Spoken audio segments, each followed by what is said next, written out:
Hi everyone, this is Kristen. We made a small edit to Session 0 of Monster of the Week to ensure that all of our players are correctly represented. We are now re-releasing it. We hope you enjoy the episode.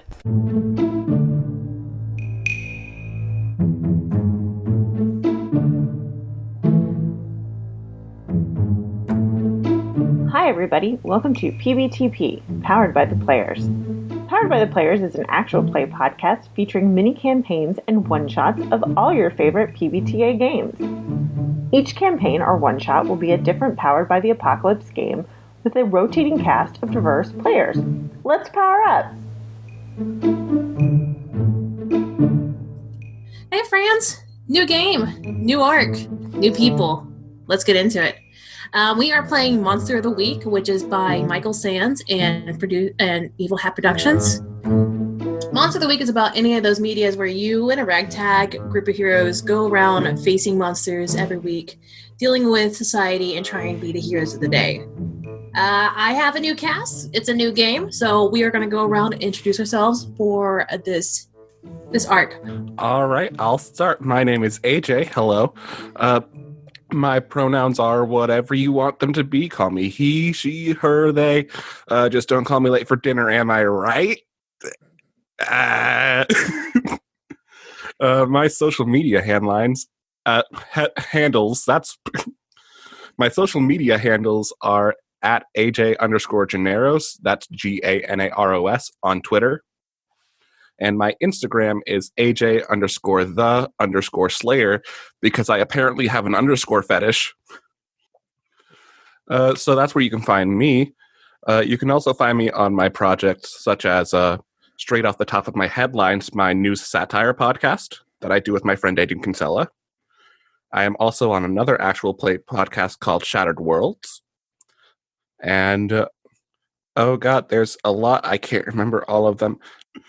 And my favorite Monster of the Week media is the Adventure Zone Amnesty. I've given this under duress.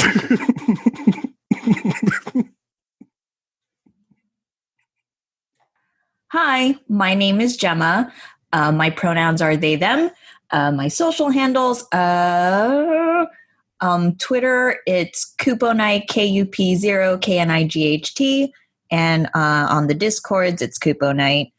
Any projects? Not a lot, but you can find me on the Welcome to the Party streaming channel Thursday evenings, 5:30, let me do math, 8:30 p.m. Eastern Time. I'm playing a Star Wars RPG called First Ember.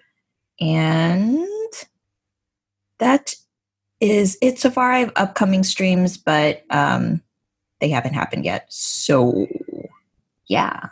But you can also check out, I'm also like the semi-cheerleader for Welcome to the Party's one-shot BIMPOC show, 3V, also known as Vibrant, Visible, Victorious. And it's a one-shot show just for BIMPOC players. So if you want to GM or play and you're a BIMPOC player, that is the channel for you. Just check out vibrantvisibleVictorious.com for details. And yeah, that's it. And my favorite Monster of the Week media, I think, would be not so much for favorite, or it's my first one that I've encountered that I really liked was Supernatural.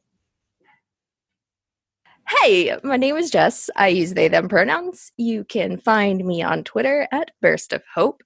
And because I lost the battle against a dead account, the O in of is a 0. Projects. I'm on stream with Morgan, playtesting or Andrew's Magical Girl Fortune of the Dark game, Girl by Moonlight. You'll find me soon enough on a Knights Black Agents campaign with Encounter Roleplay and secret projects. For me, I've got some human resources, public speaking, and stream skills development documents and resources in the works to help marginalized creators really jump into the stream space. And on Gemma's note, if you don't know what BIMPOC stands for, it's for Black, Indigenous, Mixed People of Color, like all of us on this podcast.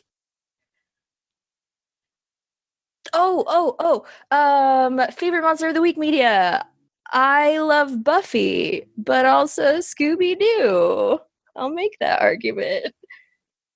I mean, it's not really an argument. It's true. It's OG. It's very true. It is the OG. Follows that format, you know. Mm-hmm. All right. Thank you. All right. It's my turn. All right. I'm Diana Lorraine. I am a co-host of Powered by the Players. I'm also one half of Macintosh and Mod, which is a podcast network where we do My Little Pony, Riverdale, and movies reviews. And I am hanging out a lot here at the Roll to Play Network, and we've got some other stuff coming up later. I did this out of order. I'm sorry. My pronouns are she, her, and you can find me on social media at Modcaster, MAUDCASTER. And my favorite Monster of the Week media would have to be also Buffy. Love Buffy.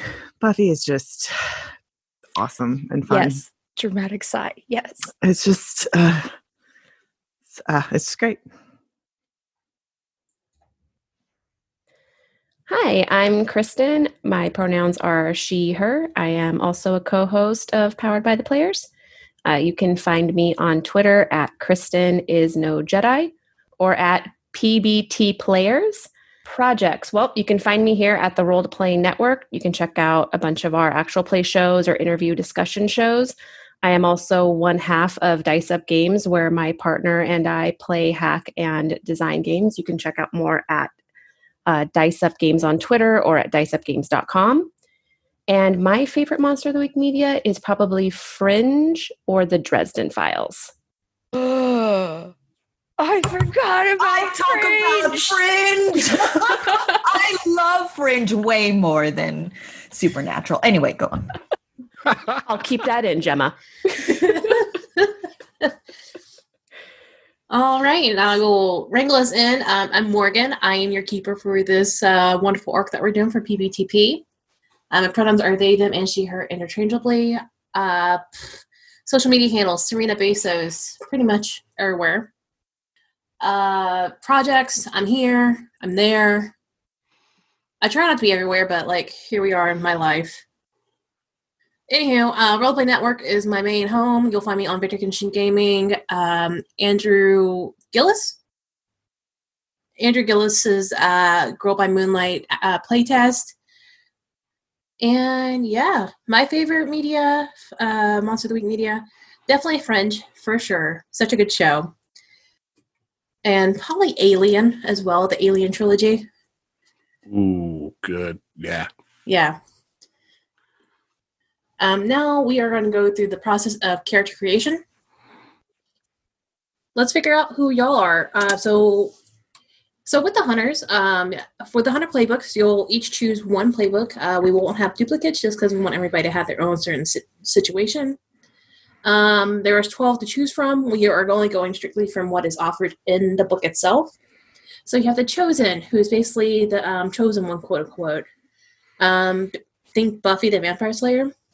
You have the Crooked, who is a criminal turned monster hunter. Think Peter Bishop from Fringe or Anna Velment from the Dresden Files. You have the Divine, who has a higher power and a mission to fulfill, like Castiel from Supernatural or Michael Carpenter from Dresden Files. You have the Expert, who pretty much knows a lot of hidden secrets and will help you know more. Think Bobby Singer from Supernatural or Rupert Giles from Buffy. You have the Flake, who basically is a conspiracy theorist. So you have Agent Mueller from the X-Files. The Initiative is basically a member of an ancient monster-slaying sect, trained to fight and use magic. Think the Wardens from the Dresden Files, or Annalise from 20 Palaces. I don't know that series at all, but if y'all do, please let me know about it, because that sounds really cool. You have the Monstrous. Basically, it's a weird monster for the good guys that's fighting with the good guys. Think Angel from Buffy or Bill Compton from True Blood, which I didn't think True Blood was considered a Monster of the Week show, but like, here we are. You have the mundane, who's just a normal person, just dealing with these monsters, like Xander or Cordelia from Buffy. You have the professional, who is basically works for an agency that hunts monsters. I think Olivia Dunham from Fringe. You have the spellslinger, who's a trained wizard or a magical caster, whoever. You have Dresden from the Dresden Files or Willow from Buffy in the later seasons. You have the spooky, who has psychic and magical powers, and they're not fully under control yet. Think Willow from the earlier seasons or Sam Winchester from Supernatural. And then you have the wrongs, who is like revenge-driven and really tough. Think Dean and John Winchester from Supernatural. Does that give y'all some ideas and look? Do you have any questions? I want all of them. I think this game does a really well of just like laying out the best tropes and they play really well together. So I don't think there's a wrong way for the group of us to pick.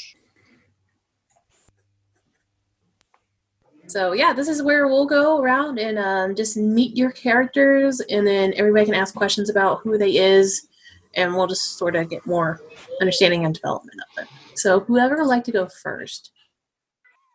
Thank you so much. Hello, my name is Don Donovan, and I am the son of Mothman. All right, so Don Donovan, they identify as they, them, and a threat. They are from the Monstrous Playbook, and their look is very mysterious. They have a very bestial aura, and very, very high fashion, stylish clothes. But like stylish clothes as in like if you saw someone, they look very like, well, they look before their time. Like very Victorian dandy. That's what Don Donovan's all about. Loves it. For their moves, I have I got to choose one base and one extra to add on to it for my natural attacks. So for that, I chose a base of Magical Force. And for the extra add-on, I wanted to add Ignore Armor to that. So if you get hit, you're goodbye. And for my monstrous moves, I get some supernatural moves. I chose Unnatural Appeal so that if I want to charm someone, if I want to manipulate someone, I'm going to roll Weird instead of Charm, which is going to be good because my Charm is -1, but my Weird is +3. So I have that at my disposal. And I can also fly because I'm not the Mothman, but I'm a Mothman. And then there's also a curse involved in having the Monstrous Playbook. So my curse is that I have a pure drive, and the emotion that I've chosen to tie to that pure drive is pride. So if there's ever a chance where I can, if the opportunity is presented for me to be very prideful, I either need to do it immediately or roll to resist it. I need to act under pressure for that. Other than that, I got some cool brass knuckles. That's nice. That's Awesome. about it for me.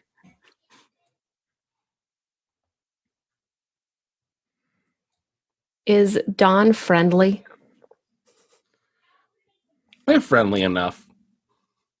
I think part of what falls, like, Mysterious was chosen as like a gender choice, but I feel like what falls under that kind of thing, like especially with the bestial aura on top of it, is that you wouldn't really know that they're approachable. They seem very ethereal. Mm-hmm. Okay, cool. But like if you're close with them, then like, yeah, you're good. Cool. Question: did Don watch Interview with a Vampire and he's like, "Those are my people. I'm gonna wear that"? because it's from 1994, so they would have probably seen it. Have you ever played Dream Daddy?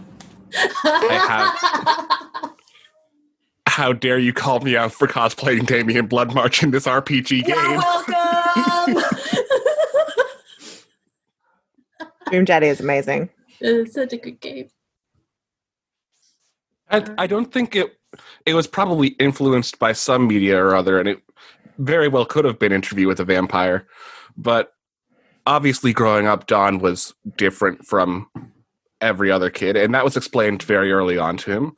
So he figured that if he was going to be different anyway, then might as well make it a flashy kind of way.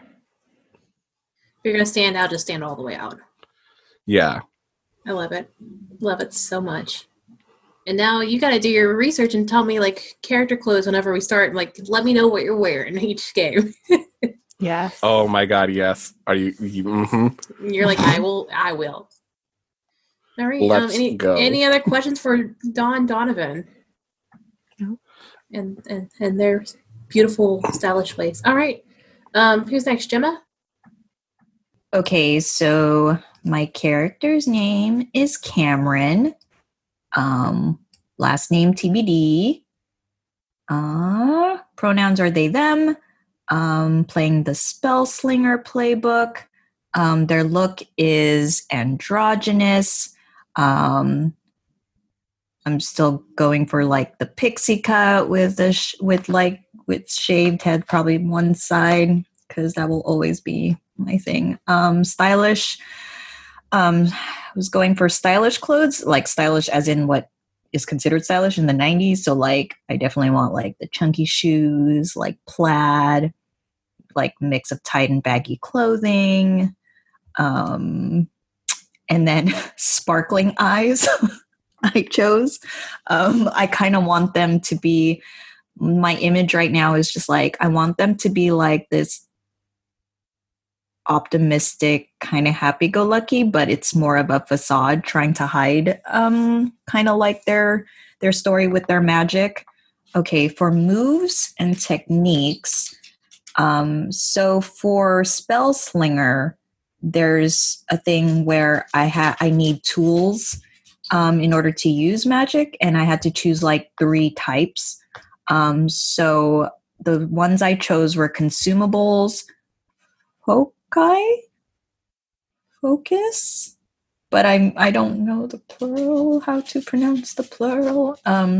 But sure, yeah, you know what I'm talking about. And gestures. So yeah, consumables. I was thinking more of like, because for my combat magic, I chose like lightning or entropy. So I was thinking in terms of consumables, like I want something like powder, like, or sand, because I know when lightning strikes sand, it turned into glass. And I think I have this cool imagery of like every time I do magic, like there's always like some sort of like mess of glass somewhere, and people are like, "Where's this glass from?" So those are my moves, and then the additional magic-y type stuff is shield spell. Basically, I can protect things or people. Practitioner is just like I just choose additional effects, and then third eye, I can hold or like gain more information, like divination stuff. And for gear, since I already have like, I guess I just choose an additional weapon, and I chose a ritual knife. How did you get your powers? Like, was it something you're born with, or did you find your way to them at some point? My initial thing is very kind of maybe as a child. I was thinking something like as a child, like very X-Men like. I was like, or Cameron, something happened, and it like kind of the emotional response for them was it triggered the effect, and then it became like this whole like what the heck, and so and it kind of, well, whoever witnessed it was just like, who is this weird child? So I guess And I'm thinking kind of that's the reason why they're stylish and happy-go-lucky, because it's more of to blend in rather than like, I like fashion. It's like, no, I mean, if you're stylish, then it's just like people are like, oh, they blend in. So yeah, that's like the idea I have. It's not really purely detailed, but that's the idea I have. Yeah. I like it. Anybody else got any other questions for Gemma in regards to Cameron? Does Cameron seek out mentorship?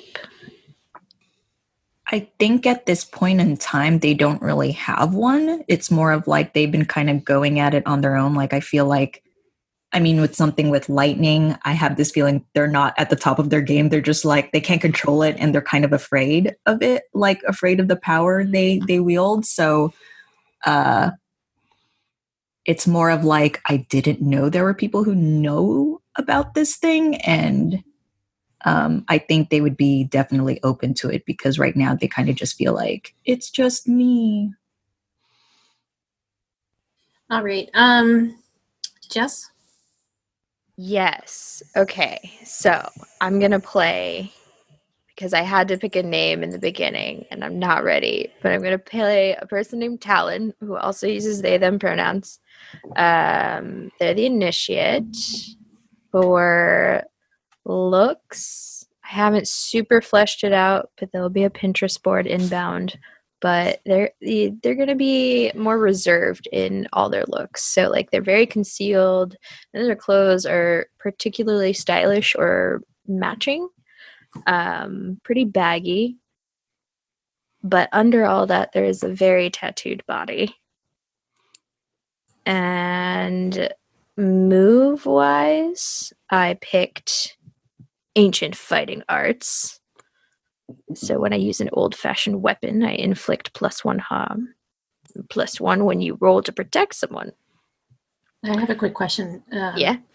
So two of them actually. For your looks, for your tattooed body, from how the clothes lay on you, do the tattoos, like, do you see peaks of the tattoos, like underneath like your sleeves or up your neck, or various, like, there other hints that show that you're tattooed? Or I think for the people I interact with, yes. Generally, I probably run around in a cloak. I love it. I don't want to talk to people. And, You ever try to like cover them up with makeup or anything to like extra conceal? I'm going to think on that one. I'm not sure. That's a good question. And one more question, just because I know you. Do you have a sort of style that you're thinking of for the ancient fighting arts? You can't see me, but I'm staring at Morgan. I'm sorry. We're gonna go with a more Wing Chun style. So like a wushu, the movements are efficient, they're rapid. If I have to engage in close combat, you're not gonna see it coming. I love this character already. I love this so much. Oh, this is why I love playing these types of characters. Okay. Yeah. All right. Sorry. I just had to ask because I was like, oh no, if I don't ask now, I will forget. So go ahead. That's okay. Go ahead. Okay. And then for a move, I had the option, and so I picked it. But I picked an apprentice, and I have to, according to the rule book, I have to name the apprentice. So the apprentice is going to be Nomi. As any good apprentice is, their motivation is to follow my instructions to the letter, and she is the sweetest of cinnamon rolls. So innocent for not very long. And you're wondering, why do I have an apprentice? Because as the initiate, I am part of an ancient secret order that slays monsters. We chose to name that order from the public-facing side, and it is the Sonic drive-thru. Because everyone knows about Sonic drive-thrus, but no one goes inside one. And then my last move is that old black magic. And I don't know how I want to flesh that out. But when I use magic, I can ask a question from Investigate a Mystery. Okay, so picture this. Sonic Drive-Thru is basically the Illuminati in this game, or in this like world. And we've been around the block. You only know about them if you see the logo, the altered logo. Good traditions we have a lot of magical lore, and the bonus narratively is that we're integrated in society, so we don't have to be super duper secret. Bad tradition, we might be a smidge paranoid and smidge secretive.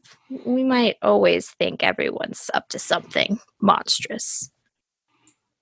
And what's your Secret Order's main goal? So we slay monsters, and we slay them under the motivation that they have always existed, and they've always existed badly. Most monsters are not good for human society. I'm very interested to know how they got involved in this secret agency. I absolutely got dragged in from a friend of a friend and never left. Couldn't be bothered to leave. I'm lazy. Yeah. Well, I fucking know all this now. Might as well stick Might with as it. well just stick it through. Because what if I leave? What are they going to do? Kill me? Nah, Yeah. I feel like if you were to meet a cliche person of the Secret Order, they would be very murder board in the basement kind of style personality. Ooh. And I have a more like aloof version of paranoia. So I'm probably always suspecting someone, but I'm just gonna keep staring at you. All right. I am playing Mallory, she, her pronouns, from the Flake playbook. She's a woman with suspicious eyes. And her clothing is like comfortable / army surplus clothing. I'm going to say her look is almost exactly Daria Morgendorfer. Oh my god. What was that? I'm sorry. Daria Morgendorfer. Yeah. Is that a last name? That's Daria Morgendorfer's last name. It's a cartoon. Oh, the Daria. time. Okay. Daria. All right. Sorry. Yes, go ahead. It's one of my favorite things from all time. Oh, this is The gonna be vibes. great. So that's kind of her demeanor as well. For moves, hold on, let me bring up my sheet. I picked Crazy Eyes, which means I get +1 to weird. See, it all fits together, which means I can use sharp instead of charm when I need to manipulate someone. Ooh. And then I'm going to do sneaky. And when you attack from ambush or from behind, I get to inflict +2 harm. And then for my gear, I get to choose 1 normal weapon and 2 hidden weapons. I chose the 9mm as my normal weapon. And for my hidden weapons, I chose a Watchman's flashlight. And then I'm going to go with a folding knife as my other one. Ooh. Ooh, that is so good. Yeah. I love it. And you don't have any extra stuff, right? Mm-mm. All right. Anybody got questions for Mallory? My first one, actually, I think my first one is, what was your first conspiracy that you sort of like led you into this rabbit hole?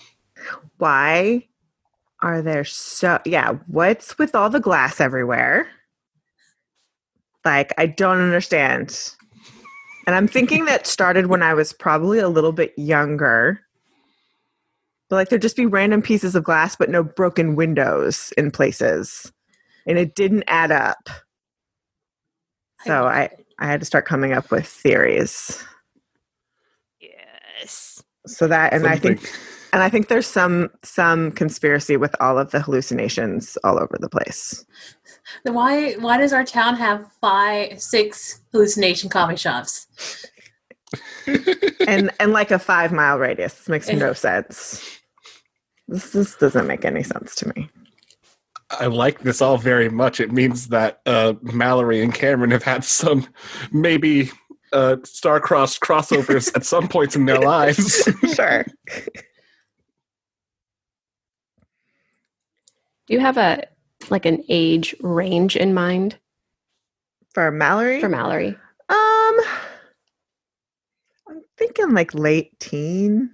I was Okay. going to kind of wait and see like what everybody else was playing and then kind of Mm-hmm. that was kind of more what I was going for. Okay.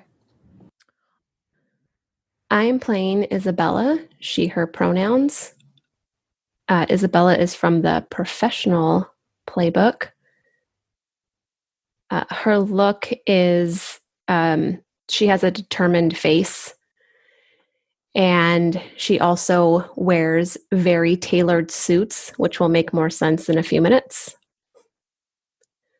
My moves, I took moves that are kind of helpful to the group. So one is leave no one behind. So I get a bonus when I try to get someone out of a situation. And also medic. So I have access to a full first aid kit and the training to heal people. I also have mobility, which means that I have a car that is built for monster hunting. It is very fast. It has excellent surveillance gear, but it's pretty obvious.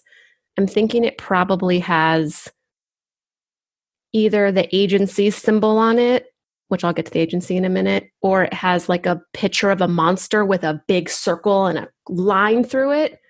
So everyone knows. Like a You got the fucking Ghostbusters van. Yes. Yes, the Monster Hunters van is like the Ghostbusters van. As far as gear, Isabella is a bit of a badass. She has a flak vest that she wears under her tailored suits at all times. She also carries a 9mm and a very large knife, as well as several grenades. Isabella comes strapping. That's hot. She's ready.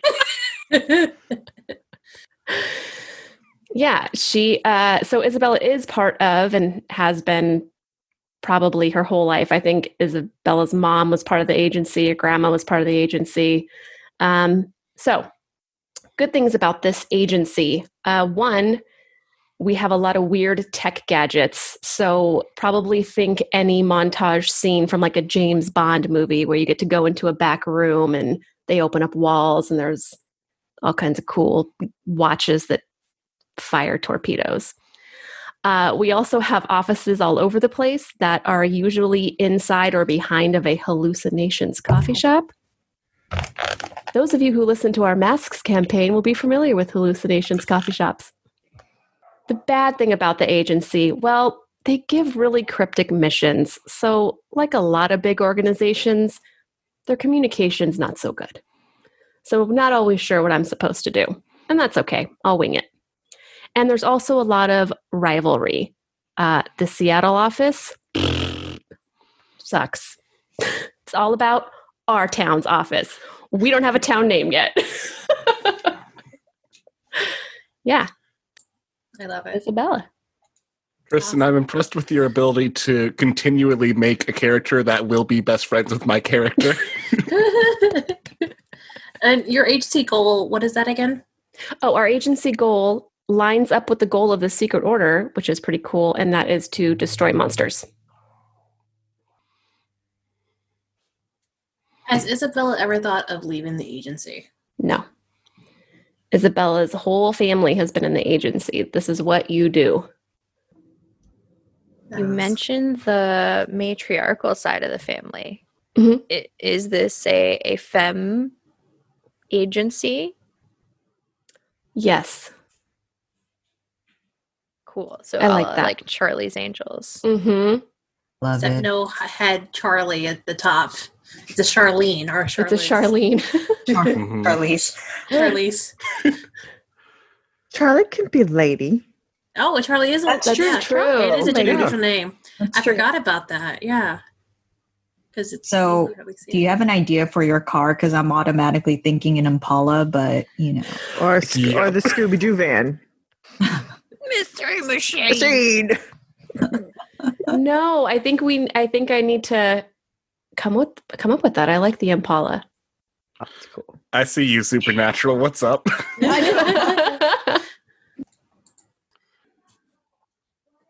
All right, so now we're doing history. You'll get turns this time picking history. That's a significant shared memories or relationships between hunters. Each playbook has a list to choose from. Yeah, so whoever wants to start us off. All right, so same order from before? Yeah, sure. Let's do it. Thanks, AJ. Here. All right. Teamwork. So then my ties with everyone is that I am in the sect with Talon. Mallory is hunting me, and I'm kind of toying with her on that. Isabel has tried to kill me, but has refrained because I'm human. And now we're best friends. And Cameron has used their power to save me. Okay, cool. So for Dawn, they help me with my powers when it gets too much for me. We bond over coffee. For Mallory, we used to be rivals, but now we're BFFs, and we discuss and debate conspiracy theories. For Isabella, we're comrade in arms in the agency. I guess I come in from time to time and help out. And for Talon, they are my mentor at the after-school martial arts program. Excellent. Talon. Dawn is a lay member of our secret order at the Sonic drive-thru. And we've got Isabella and I fought together when the tide of monsters seemed unstoppable, a la Gimli, Legolas style of rivalry, playfulness. And Cameron, I train at a martial arts club after school. And Mallory is described in the prophecies for what we don't yet know.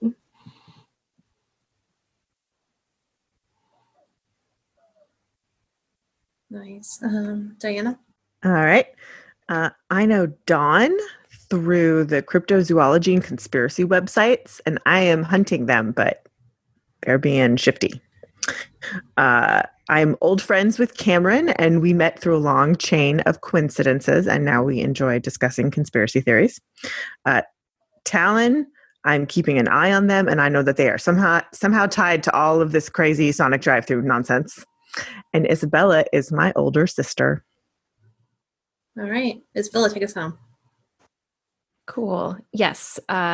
Isabella is the older sister to Mallory. She really wants Mallory to join the agency, but is going to love her no matter what, obviously. Talon and Isabella kicked ass together, as was said, but needs to be repeated, a la Gimli and Legolas style from Lord of the Rings.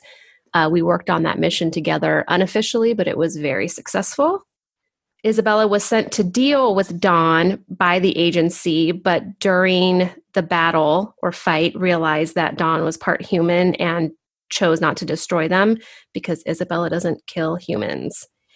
And finally, Isabella knows Cameron because they worked with the agency before and are extremely well regarded. So there's a lot of respect for Cameron in the agency, and that's how Isabella knows them.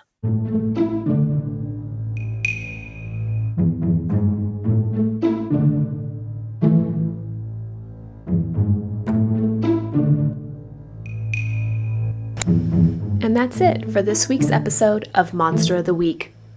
Our cast is Gemma as Cameron, Jess as Talon, AJ as Dawn Donovan, Diana as Mallory, Kristen as Isabella, and Morgan as the Keeper.